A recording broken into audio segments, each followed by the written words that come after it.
السلام علیکم دوستوں، میں محمد اقبال خان بلوچ۔ امید کرتا ہوں کہ میرے تمام چاہنے والے دوست احباب خیر و عافیت سے ہوں گے۔ بہت ہی دکھ ہوا آج یہ خبر سن کے، تو شاید آپ دوستوں کو بھی یہ خبر سن کے بہت دکھ ہوا ہوگا، اور میری ویڈیو آخر تک واچ کرنا ہے۔ اگر ویڈیو پسند آئے تو جسٹ یہ فن ہے، ٹھیک ہے، اس میں سیریس ہونے والی کوئی بات نہیں۔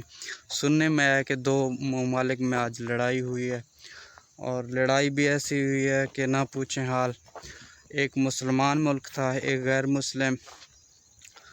تو جو مسلمان ملک تھا نا، مسلمانوں کا، وہ ہار گیا ہے اس لڑائی میں، وہ ہار گئے۔ تو اب چلتے ہیں اس جانب جو سچ حقیقت ہے۔ تو انگلینڈ ہے ایک ملک، دوسرا ہمارا پاکستان۔ پاکستانی جنگ ہار گئے، کیونکہ جن کا قیادت سنبھالا ہے شہنشاہ افریدی نے۔ بتایا جا رہا ہے کہ شہنشاہ افریدی جو ہی میدان میں اترے تو ان کے ٹخنے پہ جو ہے نا نیزہ لگا، جس کی وجہ سے وہ ڈھیر ہو گئے، اور اس کے بعد وہاں پہ جو ہے نا وہ پاکستانی جنگ ہار گئے اس میدان میں۔ اس کے بعد وہاں کافی سارا مطلب شور شرابہ ہوتا رہا کہ جنگ جیتے پاکستانی۔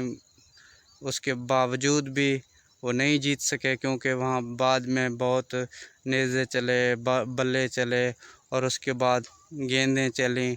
تو اس وجہ سے بہت دکھ ہوا ہے مجھے تو، اور آپ دوستوں کو بھی دکھ ہوا ہوگا۔ چلو خیر، انشاءاللہ اس بار نہ صحیح اگلے سال ہی جیتیں گے ضرور انشاءاللہ ایک نہ ایک دن۔ اس سال نہ صحیح اگلے سال ہی سے۔ تو میری ویڈیو اگر پسند آئے تو دوستو پلیز لائک کمنٹ سبسکرائب کر دیں۔ آپ دوستوں کی تعاون کی ضرورت ہے، سپورٹ کی ضرورت ہے، تاکہ میں اچھی ویڈیو بناؤں، آپ دوستوں کے سامنے لے کے آؤں۔ امید تو کافی آپ دوستوں کو میری ویڈیو پسند آئے گی انشاءاللہ۔ باقی کمنٹ میں اپنا نام لکھ دیا کریں، کیونکہ ہفتے میں 2 بار میں ایک ویڈیو بناتا ہوں، جس میں جو دوست احباب کمنٹ کرتے ہیں ان ساروں کے کمنٹ اکٹھا کر کے پھر میں ان کا شکریہ ادا کرتا ہوں کمنٹ میں نام وغیرہ لے کے۔ تو پلیز میرے چینل کو سبسکرائب کر دیں۔ اب مغرب کا ٹائم ہو چکا ہے، تو انشاءاللہ اب نماز پڑھیں گے، آپ دوست بھی نماز کی تیاری کریں۔ خدا حافظ۔